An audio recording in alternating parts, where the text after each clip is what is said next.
What's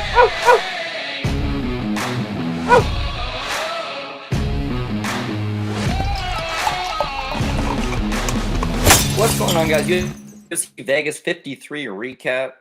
Another bad week, another stagnant week. The bounces that you needed didn't go our way. Banked off with two Canadians, and again, they both lose. If I go with Canadians, they lose. If I go against them, they somehow pull off the big victory.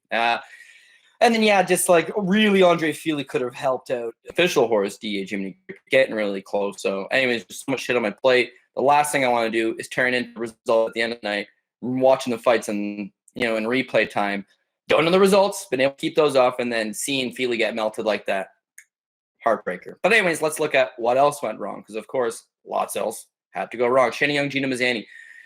Again, this is a situation of to myself, like, why do I have Gina Mazzani on the third line? I think it's a night where a lot of underdogs are going to be coming through, and there's not a whole lot of favorites that I overly like. And with Gina Mazzani, I mean, she comes in as nearly a 2-1 favorite. It's all about what she's capable of doing in comparison to what she's actually going to do. She's bigger than Shane Young. She should be able to grind on her. She should be able to work successfully from the clinch and then maybe get a couple takedowns. So first round, you see her coming forward, blitzing with combinations, and then pressing Shayna Young into the cage. Here's the problem, is that she's not getting the takedowns, and she's muscling her quite a bit. You saw in the Cachoeira fight, she got easy takedowns and still seemingly completely gassed out. So what's going to happen here? She's over-muscling everything. She's trying to get her up against the cage. She's got double underhooks. She's got a rear waist body lock. She can't drag her to the ground. She's exerting energy. So Gina Mazzani wins the first round. I'm just not feeling great about it. Second round, between first and second round, James Krause lets Mazzani know, like, hey, you need to do more. I need more from you. But she's huffing and puffing, tired.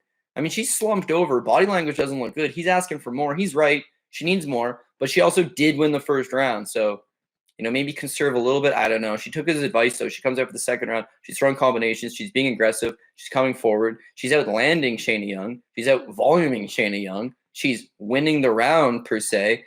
And then she shoots a sloppy takedown, gets reversed. She's inches away from completing this takedown, right? Looks okay.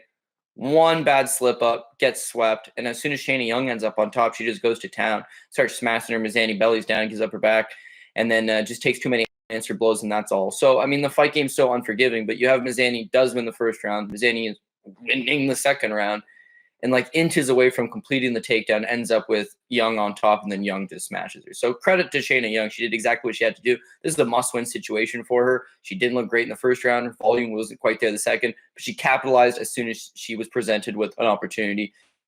Can't fault her for that. For Gina Mazzani, this is likely it for her. This is her second run with the UFC. She's had virtually no success to this point. When she wins, it's not particularly all that exciting. And again, Paul and I always joke, you never bet Gina Mazzani. You don't let friends bet on Gina Mazzani. But when you're doing PRPs, you're doing full card parlays, you got to squeeze in every person at some point. I picked Mazzani. My fault was putting Mazzani too high. I wasn't worried once Mazzani lost and that third line was done. I figured getting anything third line or lower was going to be tough on this card. But I'm locked in the first two, right? If we get the first two, it plays like plus 350. Even the top tickets plus money, like we can be fine. But this is not the way you want to start off a show, certainly. Natan Levy versus Mike Breeden. Again, we're big on Levy here. He's another one of these guys that's 2-1 favorite. Same thing as Gina Mazzani. You just don't feel great about it. Like, he's unproven. He's 0-1 in the UFC. He's only got a handful of professional fights. At 30 years old, what's he do well? Comes from a karate background, but his hands are no good. He's been wrestling a whole lot, but is he a wrestler, grappler? Like, is that the go-to? I don't know. And with Breeden, it didn't look sexy because he looked so bad in his debut against Alex Hernandez, but maybe there's something there. And he definitely did have the boxing. He just had to utilize it. I thought he did a good job. The first round, he's backing him up. He's putting hands on Levy. He's doing an excellent job, I think, of coming forward. And just he had the quicker, tighter combinations, right? So with Levy, he wants to set up kicks. But in the Apex, it's a small little octagon. So you can back this guy up. You can cut off the ring. Like, he's not going to be able to set up. So him fighting off his backhands, especially trying to counter, great pass. So I think Breeden's doing an excellent job of moving him around. But again, Levy's going to the wrestling. He's getting a couple trip takedowns. Problem is that he can't quite hold Breeden down. So on one hand, it's probably scoring with the judges that he's getting the takedowns, and he's also neutralizing a little bit of the clock. On the other hand, no top control whatsoever. So how effective are they scoring? I'm not so sure. I got at a slight edge for Breeden near the end of the first round, and then with minute 45 seconds left, Levy gets another takedown. This one, he's able to set up a little bit of top control, lends a little bit of ground and pound. It's a tight round. For me, I think the extra takedowns from Levy probably slightly edged it towards him. Not feeling great about it, but I do have the first round for Levy. Second round, guy's doing a good job. You know, he's bouncing around. He's starting to land a lot better. He's starting to find Breeden's timing. He's, again, mixing in the takedowns. He seems like the kid's got a good gas tank. And, again, he's exerting a lot of energy by pursuing all these takedowns in comparison to not getting any top control. You take a guy down, you hold him down, maybe get your gas back a bit. You take a guy down, he pops back up. You take him back down, he pops back up. You take him back down. That's exhausting. He's sticking with it. It seems like he's in good enough shape. Wins the second round. And then the third round, the fatigue gets to him. Like, a lot of it was probably the body shots. A lot of it was the takedown attempts. A lot of it was just like the high, grueling pace of this fight. But this is a war, man. Like, this is a very, very fun fight for a prelim, especially. Second fight on the card. These guys are exchanging wills, going back and forth. I got 2 rounds Levy, but it's not like it's a runaway by any means. Breeden might need to finish, and he's fighting like he wants to finish, working the body well, moving Levy back. Levy looks up at the clock, and it's like 3:30 left on the clock. That's a bad time to look. You see them glance at it every now and again. There's a minute left, 30 seconds. Like, you know they're tired, but they're just trying to see how much do I got to push. He looks up, there's 3:30. It's like, dog, lots of pushing is going to be required here. Dominic Cruz senses it. He's like, yeah, it looks like he's there for the taking. Breeden's going to attack the body. Breeden's all over him with the body. But again, you had Levy just, even when he's getting hit, even when he's getting backed up, he's countering back. He's trying to move. He's trying to see the hand. He's landing nice shots in the third round, but he is getting battered backwards. And certainly I thought lost that third round to Mike Breeden. But I thought won the first 2. Should have been a unanimous decision for Nathan Levy. He does get the decision. Close fight, tight fight. Did he look like a minus 200 favorite? No, probably not. And we're not going to complain. Got the decision. That was cool. Moves on. I think both these guys have a decent enough future. Not top 15. I don't think either of them. Maybe Levy could squeeze into the bottom end of the top 15. But they'll have fun fights. Breeden with his style. You know, he had good cardio. He had decent durability. He's coming forward. He's letting his hands go. His takedown defense checked out for the most part. When he was getting taken down, immediately pops back up. Trained by James Krause. Yeah, this guy's going to have some fun fights. And for Levy, again, that's only like a 7th fight. He's full-time out of Las Vegas. Trains with some of the best guys in the world. Again, upside's not super high for both guys, but they'll be hanging around these prelim portions and providing entertainment for the foreseeable future. Gabe Green versus Johan Lyness. So this is my underdog shot number 1. Took the 2 favorites to this point. We're going with Lyness under Canadian. Canadian, my God. I've not been the biggest Lyness guy, you know, historically, just because he doesn't have great cardio. I mean, he just goes balls to the walls for the first round. Everything he throws is full power. He sits down on all of his punches, even his grappling, his power grappling. That he just keep fooling me, you know, on the regional scene, whatever. He's fighting limited competition. But certainly the win over Evan Cutts for CFFC for the title, yeah, I mean, he gets a second round stoppage. He's coming on strong. Talks about how much he's working on his conditioning. Even the broadcast team mentions when in the fighter meetings, when they talk to him, conditioning. And, of course, he beats Justin Burlinson on the Contender Series with a first-round knockout. Guy's got great power. It's got a decent grappling game. Conditioning is the key. It looked like from the Cutts fight, it was getting better. From his own mouth, working lots of conditioning. Let's see. So Green, I think, as everybody knew, he just comes forward and he lets his hands go. He lets his kicks go. He does an excellent job of just putting volume and putting pace on guys. And Lyness in the first round's fresh enough. I think it's a close round. Lyness lands a couple decent shots, but I mean, he gets the takedown. As soon as he gets the takedown, he gets a little bit of side control, a little bit of half guard working. I score the first round for Lyness. Not a runaway round, but I mean, the takedown, I think, seals it for him. And he doesn't look overly tired at this point, so not terrible. But when Green's standing, Green's doing nothing but backing him up. So I'm thinking to myself, Lyness had better just get this fight to the ground quickly again. Second round starts. Again, Green's pressuring him, getting in his face. Lyness is looking a little bit flustered. He's not finding his distance. He's not finding his range. The thing with a guy like Gabe Green, though, is he will give you the distance and the range. He's just going to walk right through the pocket. So at some point, you sit down and you throw something, chances are his head's going to be there to take it. And, I mean, Lyness clips him with a beautiful overhand, floors Green to the ground. Lyness pounces on top of him. But credit to Gabe Green. I mean, he recovers almost right away. Again, fight hits the ground again. You've got Lyness dives on a back take. He looks like he's got a rear naked choke attempt, but he doesn't got the hooks. As soon as he can't control the body, it allows Gabe Green to create a scramble. He pops back up a second time. Boom, there's the cardio issues that I had been waiting for the guy's entire career to cost him. He's undefeated. He keeps getting through it. You just knew there was a nagging suspicion it was going to happen. Of course, I make the mistake of not thinking Gabe Green's the guy. Why not? Gabe Green's got cardio and he pushes a pace. So if anybody's going to tire this dude out, it's going to be a pace-setting fighter, which is Gabe Green, and Gabe Green did exactly that. Once he got up that second time in the second round, Lyness knew. I landed my best punch, dropped him. He popped right back up, right? Now he's just taking your best punch. You've taken him down. You took his back. You tried to choke him out. Nothing's going for you. Now he's back up and he's pissed off and he's putting the pressure. Linus didn't deal well with it. I mean, he backed up, he took a short shot to the body and folded over. I'm sure it hurt like a bitch. I'm not saying, damn, dude, that was a weak shot to the body. It's like you watch the Nathan Levy's of the world where he knows he's winning 2 rounds. He needs to win this fight. He's willing to take the shots. You got to persevere. You got to take it. Linus took a short shot to the body, and he just crumpled up, sat on the cage, and just waited for the referee to save him.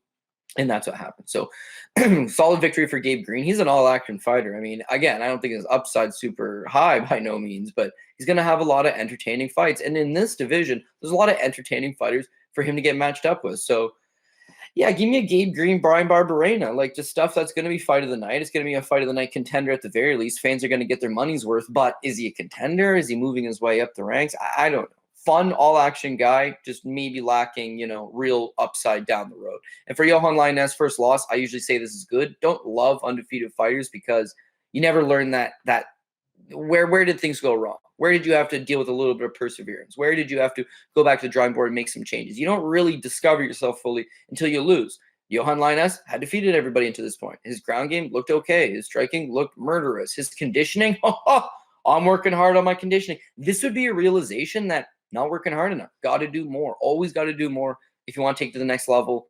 Winning fights is one thing. Winning fights in the UFC is a much harder ball game. So hopefully Johan Linus can rebound from that.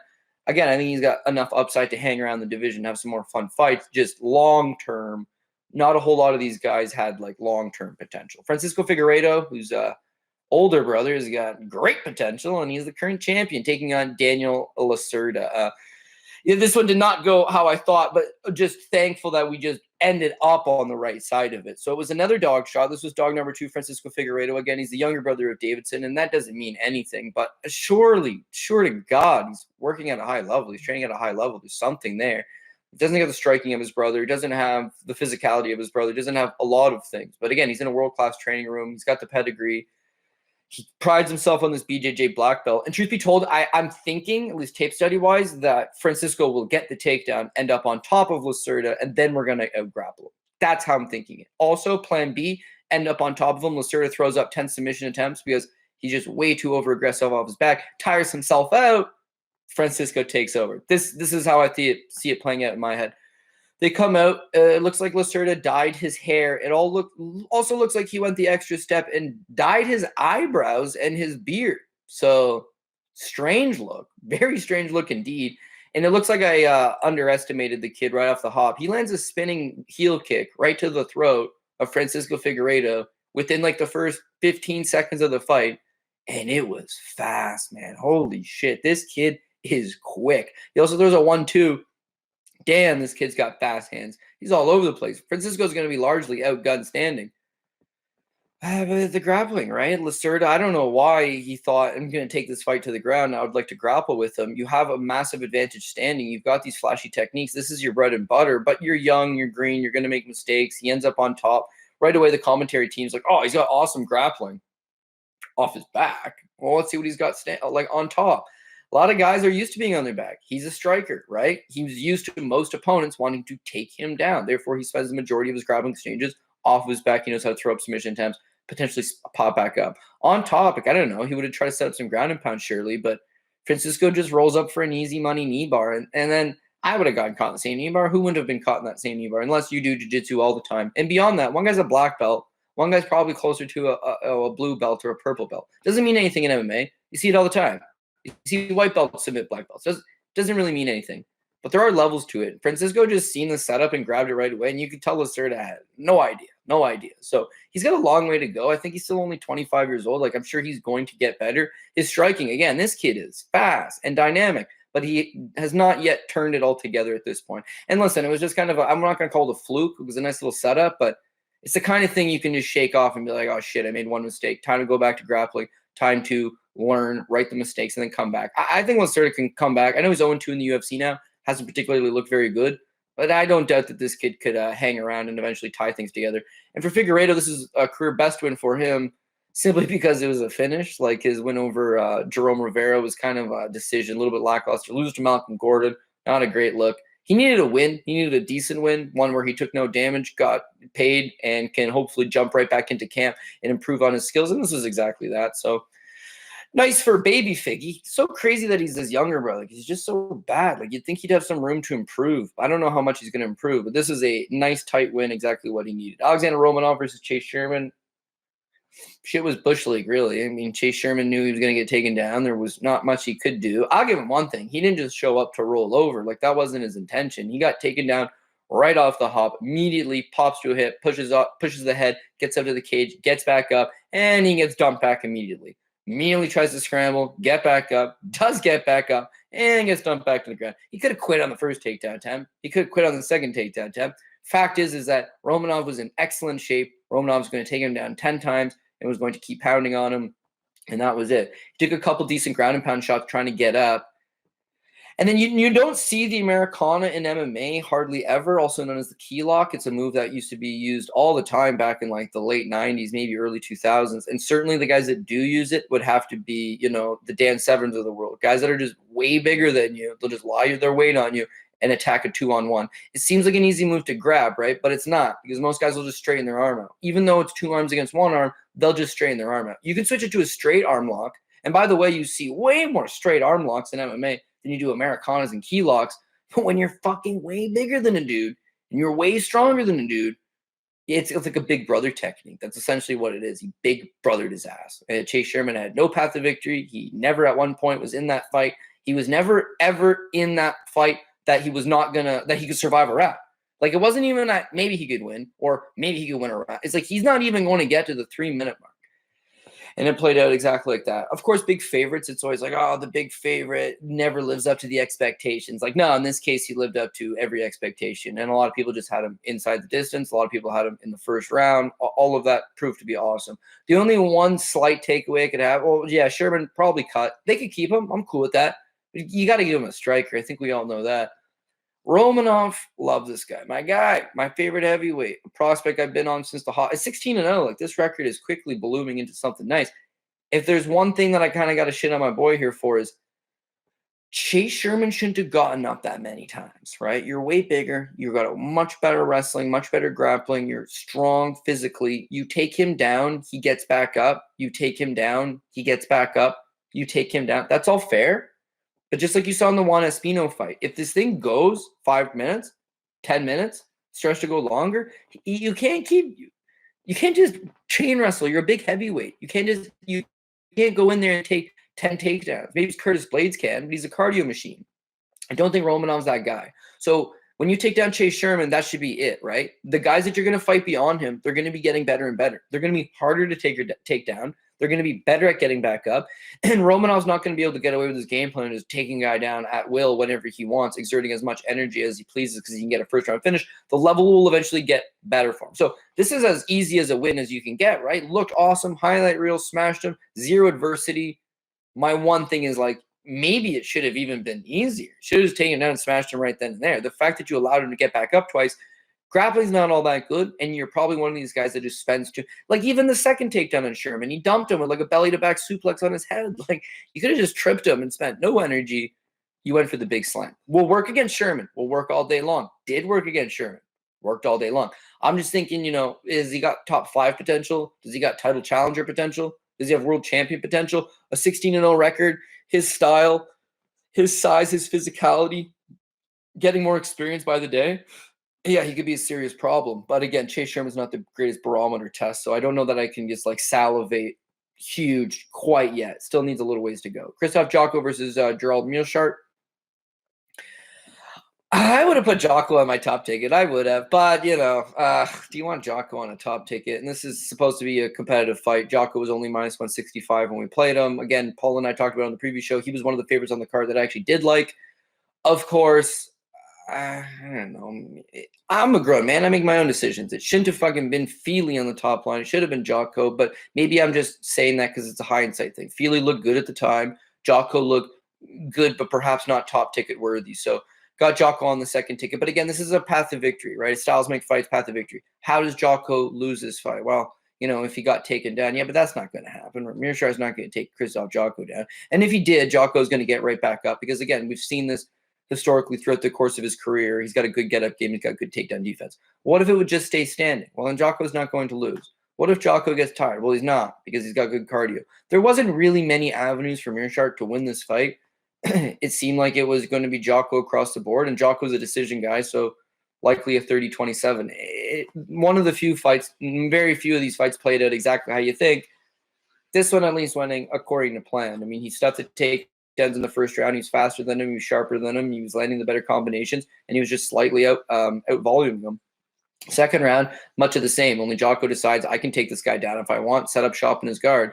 The commentary team kept mentioning, oh, this is good for Meerschaert. He wants to be on his back. But, like, who wants to be on their backs? Is he going to throw up a triangle or an armbar and catch Krzysztof Jotko? Not likely. And so really you're just giving up time on the clock. In the third round, he's down 2 rounds, so he tries to mix it up. He tries to come forward. But again, I mean, his striking's really not all that good. He's slow. He's plodding. His head's way up in the air. And even though he's got heart for days, decent enough durability, and he's willing to come forward and make it a scrap and make it a fight, Jotko's just got him beat. At any point, if Jotko just wants a little relief from the stand-up, he just takes him down. That's what he does again. Third round, clean cut, pretty easy money. Jotko wins. The tickets are looking good because, Romanov hits his win. He's inside the distance as well. Jotko goes out there. He gets the win. Nathan Levy went out there. He got the win. Really, we do need Andre Fili at this point. But yeah, I mean, if everyone's got their own style, I bet a lot of parlays, right? That's the stuff I tweet at. I want to tweet out my parlays. I don't really care about props for the most part. When me and Manpreet do the show, I'll throw some props out. Straight bets, this and that, this and that. This is a card, and I tweeted it out as well. It wasn't good for parlays. The best bet was to maybe pick those single picks, which you could get the best value on. Jotko would have been all of them. If you just kept it simple, if I would have just kept it simple, yeah, maybe you would have hit just a couple Jotko type plays and move on. But instead, you're trying to parlay, you need a whole set of guys. He did his job. Other guys, maybe not so much. Elkins versus Tristan Connolly, second Canadian to lose. Again, totally my bad. Was another underdog shot. Took the underdog shot on Tristan Connolly. Didn't love it. Was near the bottom of the tickets pretty much universally. But it really came down to he needed to stuff some more takedowns from Darren Elkins. Like, we know what Elkins brings to the table, but at 37, he's a little bit slower. Just a little, you can telegraph what he's coming in. His chin, maybe not great. His striking, a little bit robotic. He's got that wrestling. He's got that grind, but the division will catch up to him at some point. And Tristan Connolly, black belt, good grappler. Strikingly something to be desired, but I thought him coming forward and mixing it up with Elkins could catch him with something. It's that it was the grind. It was the wrestling. It was just far too much. It's tough for Canadian guys. It'd be tough for British fighters. It'd be tough for, most people that are not coming out of, say, Russia or the US. Like, your wrestling's not going to, Iran's got great wrestling. There's a lot of places, Uzbekistan. There's a lot of good places with great wrestling. Not saying, our program in Canada, non-existent. You're not wrestling in elementary school. You'd be lucky if your high school offers wrestling. If they do, you're not wrestling anybody, right? You're the only guy on the team. There's maybe 6 guys on the team. Everybody starts. You wrestle. You might have to move up or down a weight class because there's nobody at the meet in your class. It's a joke. Now you graduate high school. Nobody goes and wrestles in college or university here. Very few do. And then beyond that, just like anything else, you have a day job, right? Your wrestling credentials would be the same level to you were a good university wrestler. It would be the same as winning a state title in the States, not to mention a D1, D2, D3 program. The level's not there. So even though Elkins is 37, the guy was something like 198 and 9 in high school wrestling, wrestled in university, been wrestling his entire career in the UFC. He's got that grind. It's something that some guys just can't catch up to. The younger crop of fighters, maybe they have a chance of catching up to it. Tristan Connolly's 36 years old, coming off, a massive neck surgery. He was not going to be able to work his wrestling. He was not going to be able to get to a level that he needed to be in this Elkins fight. I believed in my heart that maybe his jiu-jitsu would offset that. If he did get taken down, he'd be able to get back up. He'd maybe be able to catch Elkins in a compromising situation, maybe hit a sweep and get on top. Elkins is just way too strong for him. First round, Elkins is coming forward, doing a good job of landing, but then he takes him down. Second round, much of the same. When he wants them, they're there. Third round, Connolly's picking up the pace. Connolly's coming forward. He lands a beautiful right hand. And then Elkins just takes him down. And then Elkins actually takes his back, puts the hooks in, and starts fishing for a choke. Like, clean performance for Elkins. Can't fault him because this is what he does in every single fight. And he did it again here. Should have saw it coming.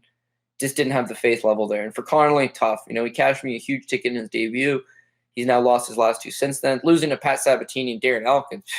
No shame in that, brother. No shame in that. World-class competition. But at the same time, he is 36. He's 1-2 in the UFC now. His one win is at welterweight. His 2 losses are at featherweight. Like, maybe he doesn't really know what path he should be headed on. But yeah, could he have some fun fights giving a particular style clash? Yeah, okay. But there's no real upside there. For Elkins, of course, no real upside because he's 37 and he has 30 fights in the UFC at this point.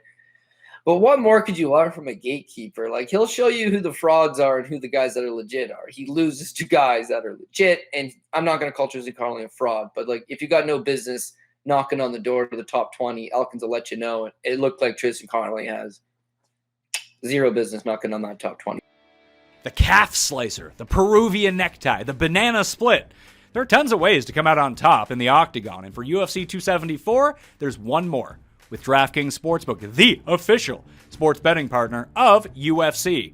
New customers can bet $5 on any fighter to win and get $150 in free bets if they do. So choose your fighter, then sit back and watch the action unfold. Anything can happen on fight night, but with DraftKings Sportsbook, you've got a sure thing for UFC 274. Bet $5 and get $150 in free bets if your fighter wins. Download the DraftKings Sportsbook app now. Use promo code DOP. Throw down $5 on any UFC 274 fighter to win and get $150 in free bets if they do. That's code DOP this Saturday at DraftKings Sportsbook, the official sports betting partner of UFC. Minimum age and eligibility restrictions apply. See show notes for details. Grant Dawson versus Jared Gordon. I got cold feet about this one after weigh-ins, but of course I just stuck with it because the preview show and Manpreet and I spoke as well. Had Jared Gordon, think he's a live underdog. Got to keep the fight standing, box him up. But I'm a guy that's real big into narratives. And Grant Dawson at ATT, shit, like how could you not like that? He's at the best camp in the world. He's gonna have. There's no shame in, or there's no real advancement on getting a new head coach. He had James Krause. James Krause is an excellent head coach. So I don't think his skill set is going to get that much better. It was the timing. It was the bodies. It was the who's he working with. And at Glory MMA and Fitness in Kansas, he's one of the few lightweights there. Over an American Top Team, he's just a drop in the pan. Like, there's so many world-class lightweights that you're going to be able to get your work in. And when you saw in his last time against Rick Glenn is that first round, he looks awesome, really good in the first round. Second round, he's slowing down. He's tiring. Third round, he's cooked. He's cooked and he gets a 10-8 round against him.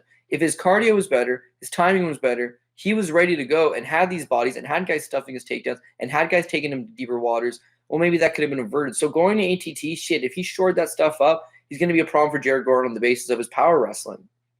But sticking with my guns, we got to go Jared Gordon. I put it all the way down in the PRP because, again, just the confidence wasn't quite there. And then first round, Jared Gordon looks good. He's boxing him up a little bit. He's landing that low calf kick. He stuffs the takedown. He does a good job. Even when he does Grant Dawson shoots initial takedown, I mean, it's stuffed by Jared Gordon. Jared Gordon ends up on top. Like, okay, it's stuff that you can like out of this first round. Competitive. But I think I would say Grant Dawson. Well, it's definitely Jared Gordon's for the first 3 minutes, and then 2 minutes left on the clock. Grant Dawson gets a takedown, and from that point, he just completely grinds him, handles him quite easy. I think that 2 minutes of just straight control is enough for me to score the round for Dawson, but it wasn't like Jared Gordon was completely out of it.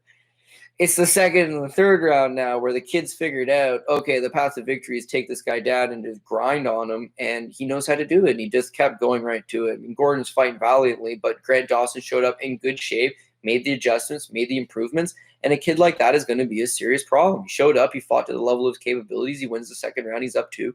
Third round, you got Jared Gordon's coming forward, he's making a good fight. He's landing some decent shots, he's trying to back the kid up.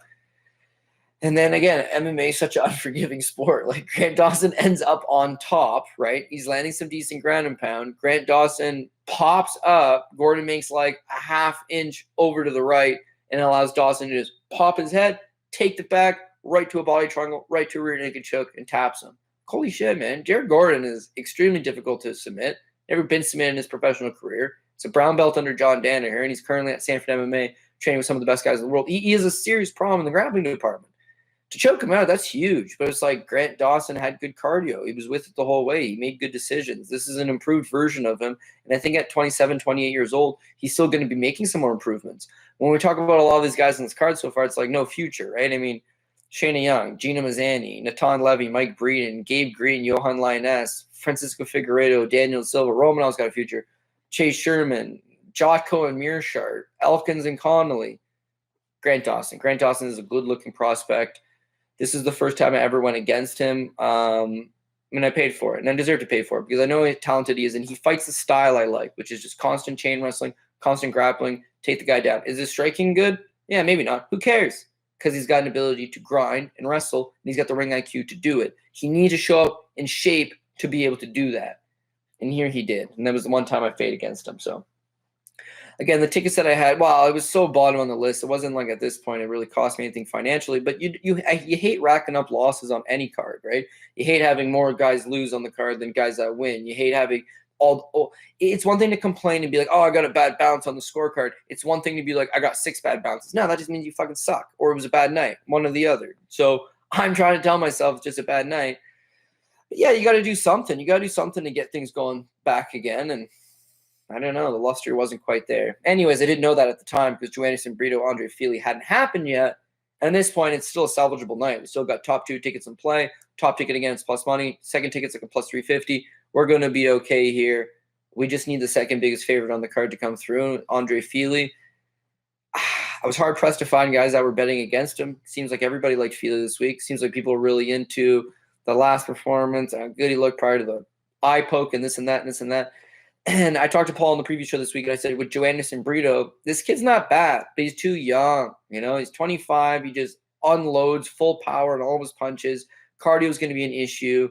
Grappling is going to be an issue because he overexerts himself for the takedowns. I tell Paul, and a guy that's 0-1 effectively in the division. Should we not have won this fight? Maybe, but no, MMA will get you like that. It's part of the beauty of MMA. You can never count a guy out. Anything can happen. Keeps you on your feet. It's also part of the reason why nobody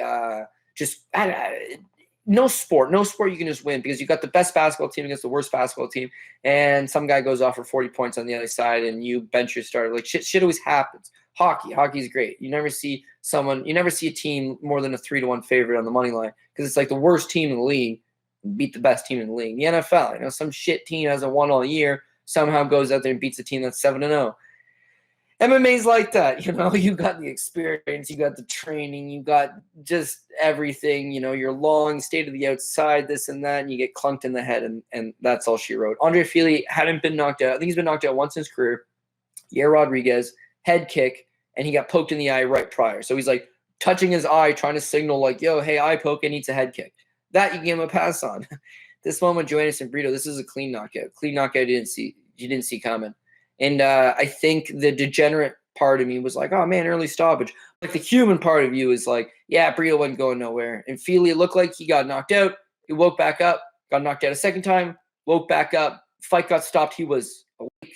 He stood up right away. Didn't look super wobbly when he did stand up, but he wasn't complaining. He didn't look at Herb. He didn't say, hey, man, I'm good to go. It was like, yeah, I got caught. MMA's a tough game. Brito's the kind of guy that it's tough to bet against him, especially as a top ticket, because he's going to chuck caution to the wind, man. He's going to sit down on his punches and he's going to throw. And even though you think you can defeat this guy, maybe if Fili fights Brito 10 times, maybe he does beat him 9 times. Maybe he does beat him 8 times. But when you sit on punches and you throw caution to the wind, you're reckless, you've got big power, you're going to clip guys, you're going to hurt guys. You're always dangerous to bet against those types.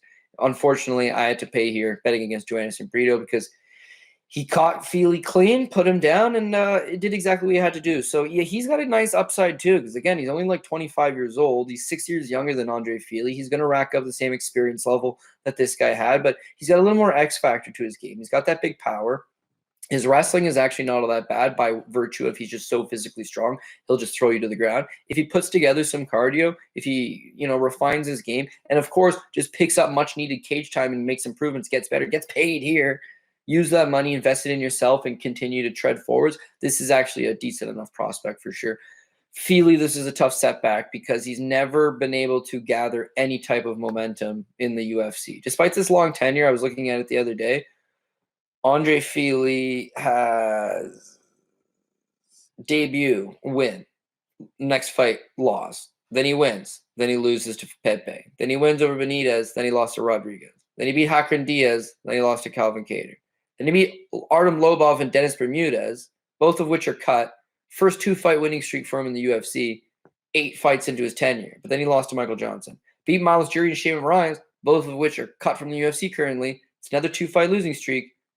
and then, or winning streak. Then he loses to Sodiq Youssef. Beals Charger a day, lose to Bryce Mitchell. No contest over Pineda. He should have won. Lose to Joannis and Brito. He's not consistent. He can't tie together 2 consecutive fights.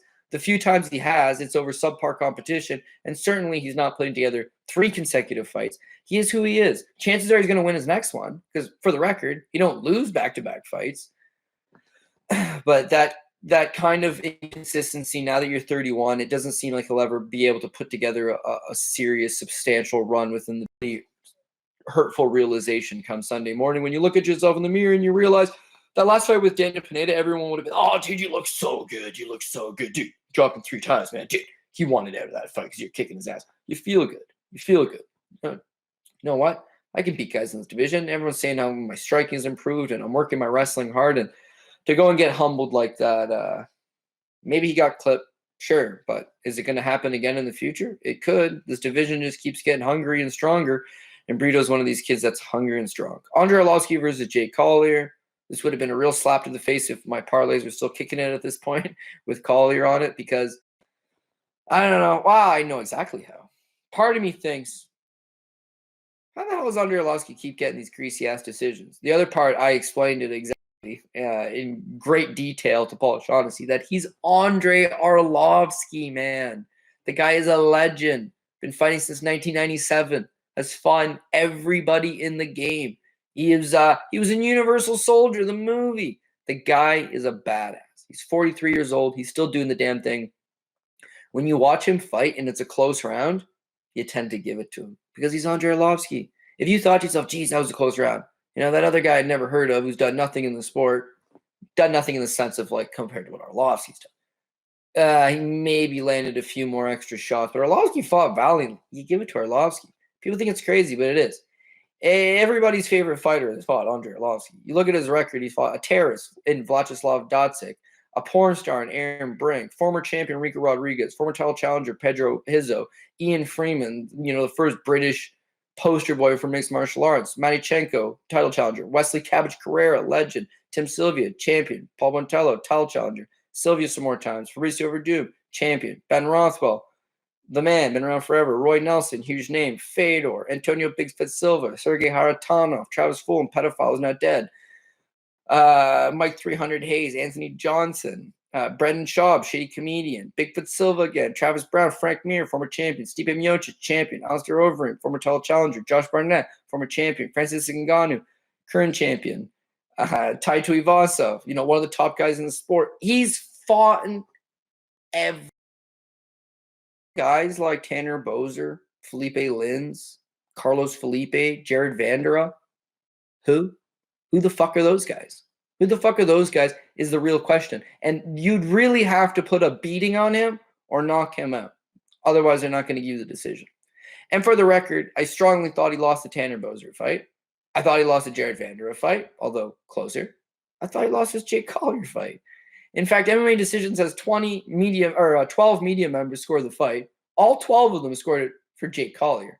5 of them had it 30-27 for Jake Collier, which is what I had at 30-27. Like, it wasn't like he was running away in the rounds, but the first round, he's backing him up. It seems like he's just outlanding him a little bit, and of course, he's pressing him up against the cage. It's a close first round. He could score for Andre Arlovski. I just haven't scored it for Jake Collier. Second round, Collier's landing. He's backing him up. He's got Arlovski's landing the right hand as well. But whenever he lands, Collier just takes it. He takes it. He's backing him up. They don't score front pressure. They don't score forward motion. They don't score any of that stuff. But he is walking Arlovski back, and he's trying to put his combinations together and touch him up a little bit. So maybe as a worst-case scenario, it's 1-1. I just happen to think it's 2-0 Collier. Third round, it's close and competitive again. It just seems like Jake Collier does the business. And then with 10 seconds left, Jake Collier takes him down. So, it was a close round, but a takedown right at the end. Yeah, okay. We give the third round to Jake Collier. Even if you give the third round to Jake Collier, well, probably you got the first 2. But there is a world that exists where Arlovski won the first and the third because they weren't runaway rounds. And that world exists that those rounds are close. They're not super definitive. So if I got to check a box, who should get paid and move their career forward? Jake Collier is going to have lots of time to do this shit. I don't really know who the hell the guy is. Andre Arlovski, dude. Andre Arlovski. Of course you're going to score for him. So it's hard to be sour. And anybody that broke the fight down broke down the fact that it was going to go to decision. It's going to be close. Might be a split. And Andre usually gets those close split decisions. So that's exactly how it went down. I don't think anybody can be all that upset. The crazy thing to me is that Andre Arlovski is on a 4-fight winning streak. He's 6-1 in his last 7, the one loss being Tom Aspinall, another top guy. He is the gatekeeper's gatekeeper. He is a gatekeeper to the stars. If you do beat him, well, then you're legit. Chances are you're going to challenge for a title or be a champion. If you lose to him, you're just a middling heavyweight that, I don't know, can't quite put it together. Everybody he beats is exactly that. It was tough for Collier. He thought he won. I thought he won. A lot of people thought he won. It would have been a marquee victory for him. Of course, beating a name like Andre Arlovski does wonders for your self-confidence and your career. And, to not get the nod, it's tough business. It's tough business. He'll go back to drawing board. He'll come back better from this. And for Arlovski, does what he does. He's not the most entertaining guy going now, but you can't fault him because he's been in wars. He's been in firefights. He's been knocked out. He doesn't know anybody anything. Go out there, get the job done, get paid. He looked like he lost when they were going to raise the hands, right? Jay Collier's got, I got this. First judge scores it 30-27 for Jay Collier, which is an acceptable score as far as I'm concerned. Second judge gives it to Andre Arlovski. Fair. I wouldn't really complain either way. But you can see from the body language, Collier's posture, upright, hand up. He believes he won. Arlovski's got a hand on his hip. He's got his head down, and he looks deflated. And then they say, and Sol Diamato. And I say, well, there you go. What else do you need to know? You can turn the TV off right now. It came down to Sol Diamato. Who do you think he gave it to? Of course, Andre Arlovski. And they raise Andre Arlovski's hand like he's happy, but he's also like, oh, fuck, good thing I got the name and the reputation. Good thing I've been a good guy my whole career. People like me. That's the main thing. Who the fuck doesn't like Andre Arlovski? You'd have to be mad. Unless you spam bet against him. At that point, he's cost a lot of money. And in fact, I wouldn't say I spam bet against him, but he cost me these shitty split decisions all the time. This one I thought we won, but that ain't the first time that's happened to me. Main event, Marlon Vera versus Rob Font. This one would mean a lot to just at least cap the night off on a win, get the victory. Last week's main event, of course, not great. I don't know. It's a confidence thing.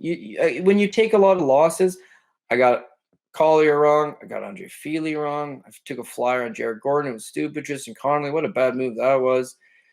Johan Liness, Gina Mazzani. Backing up. You're not feeling great about it. But I did the tape study on this fight. I like the opportunity for Chito Vera. And I've been telling people, live bet him after the first or second round. He always loses the first round. Everybody knows it. Rob Font is a stud. The guy's an absolute killer. Love everything he does.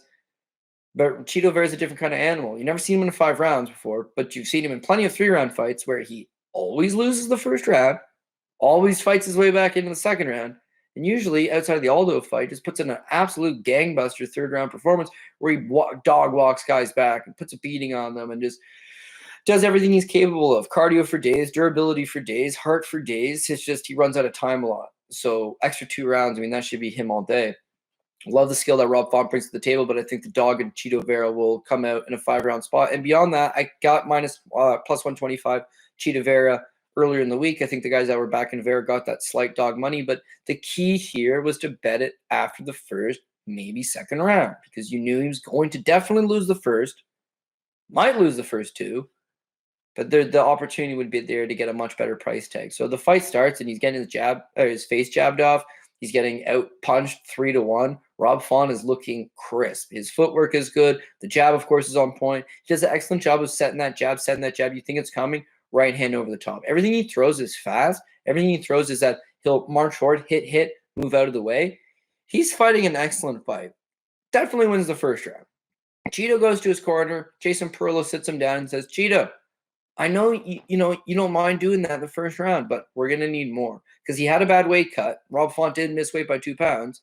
He had a bad weight cut. I'm okay with you standing in front of him, losing the first round. That's your thing. His own coach is telling him this. But I need you to put the pressure on him a little more so we can ensure that he's going to tire out. Second round starts. Font looks unbelievable. Font's pure striking is amongst the best in the division. It is clean. It is crisp. It is technical. He does almost everything right. But that's offense, right? And defenses, you need to be able to take a punch coming back at you. And that was the difference maker. In the Jose Aldo fight, he doubled up Aldo in most of the rounds. He outstruck him in 4 of the 5 rounds and yet loses the fight. Well, why is that? Because when he hits Aldo, Aldo doesn't budge. He could hit Aldo 150 times. He doesn't budge. Rob Font doesn't have a ton of power, right? He went 25 minutes at Cody Garbrandt. Hit Cody Garbrandt well over 100 times. Could knock him out. Worst chin in the game. Couldn't knock him out. So that's a testament to Rob Font's not a power puncher as much as he's a volume guy. So sure, he's out voluming Chito Vera, but Vera's starting to land. And you could see, at first it was a jab. It was interesting. Font hit Vera with a 5-punch combination, and Vera returned with 1 stiff jab. And you saw Font eat the jab, take a step backwards, blink, and it was like, yo, that jab hurt him. That jab hurt him. And yet he's been punching Vera at this point through the first 2 rounds. Lands like 75 significant strikes or something stupid. And at no point is Chito even the slightest bit concerned. He's blocking a lot of them. A lot of them he's catching on the arms. He's doing a good job of being defensive. But it's like when Font touches him, nothing happens. And when Vera would return fire with a leg kick, Font would switch stances. Whenever Vera would tag him with a left hook, Font would, gather his wits back about him. So if it was going to become a gunfight, he was going to lose the gunfight. And that's what happens. In the second round, he gets clipped right at the tail of the second round. He falls over. Chito jumps on top of him, pounds him away. This is very clearly a second round for Rob Font, right? Till he gets clipped at the end. Now it's Marlon Vera. Vera steals the round back. The third round, Font comes out like a man possessed. This guy is talented, really is. Then right at the end of the third round, he gets clipped again. At the end of the fourth round, he gets clipped again. At the end of the fifth round, he gets clipped again. He got dropped 3 times.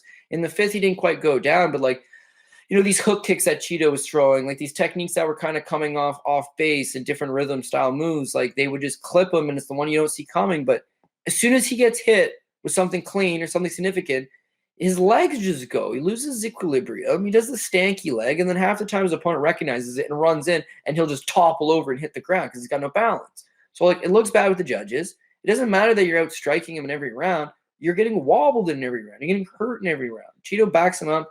Chito won the fight 4-1. You could try to make an argument it was 3-2, but it was 4-1 Chito. He hurt him in rounds 2, 3, 4, and 5. Lucky that Rob Font was able to survive. Huge win for Vera. I think exactly it. He's built for 5 rounds. He's got a lot of fun fights coming. Does he do everything spectacular? Is he the most technical guy going? No, but he's a dog. It's hard to beat a dog in a 5-round fight, especially one with durability. Vera's got all that. You match him up against Jose Aldo in a rematch, that extra 2 rounds makes a world of difference. I think he's got a very, very high ceiling, very high potential. I don't see him personally becoming a world champion. I feel like an Aljamain. Wow, you know what? Him and Sterling's a good fight because he either gets his back taken and he ends up in a body triangle for 15 minutes, or he's the kind of dog that would back Sterling up and tire him out and start striking, and Sterling curls up. I think Peter Yan beats the crap out of Vera, but who wouldn't want to see the fight? Who wouldn't want to see Corey Sandhagen versus Marlon Vera? There's so much fun stuff you can do for him. And for Rob Font, this is tough because, of course, it is a 2-fight losing streak now. But the chin's something you're not going to be able to improve. Could he have improved his ability to maybe get out of the way of a punch? Yeah, sure. But when you're fighting guys like Marlon Vera, it's not as easy as just like, you got to move your head. You got to get your hands up. It's like, no, he's going to hit you. He's going to hit you because it's going to be a dog fight. That's the kind of fight that he brings. That's the kind of performance that he thrives in. And that's what Vera was going to bring to the table. So after the first round, it was plus 200 Marlon Vera. That was the move. Cap out a little bit. Still lost on the night. It was not a good night whatsoever. Next week, I got to figure out what I want to do. We got a Bellator. There's a PFL. There's an LFA. There's a UFC. I don't want to spread myself too thin and not, I really want to make the best picks I possibly can. On the other hand, there's 4 cards to pick from. So maybe picking and choosing the safest stuff could be a better route than trying to spam bet 4 cards, right? Or not spending as much time tape studying one because you're trying to fit in tape study for another, and blah, blah, blah, blah, blah. It doesn't really matter. Got to figure out what to do moving forward because this is just the results weren't here this week, certainly. Yeah, that's about it. Hopefully you guys were able to come out a little bit better, a little bit unscathed. Hopefully you hit a good couple tickets on your own. And yeah, even if you just bet it individually, there was spots. You could have just stuck to the spots and been okay. Fortunately, I forced my hand a little bit. So that's the game I play. That's the game I choose to play. When it works, it works. When it done. Old Harold Howard taught me that one.